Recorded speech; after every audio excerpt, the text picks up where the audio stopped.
Цену на газ в Казахстане снизит до 50 тенге за литр. Также даны гарантии о непривлечении к ответственности лиц, находившихся на площади. Зампремьер-министра Казахстана Ералы Тугжанов вышел к участникам протеста в Актау и зачитал решение правительственной комиссии. Цена на сжиженный газ будет снижена до 50 тенге за литр, сообщил он. Вместе с Тугжановым на площади находился министр энергетики Магзум Мирзагалиев. Президент Казахстана проведет совещание по вопросам социально-экономической ситуации в стране. Напомним, протестные выступления из-за резкого повышения цен на газ начались в Мангистауской области сразу после Нового года.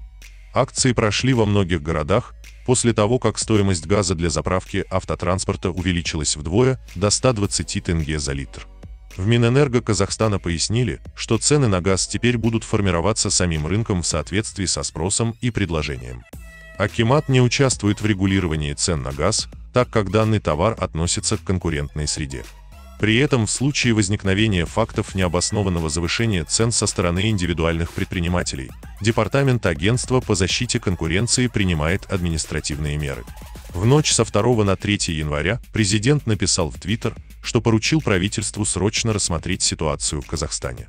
Распоряжением премьер-министра Казахстана Аскара Мамина создана правительственная комиссия для рассмотрения социально-экономической ситуации в Мангистауской области.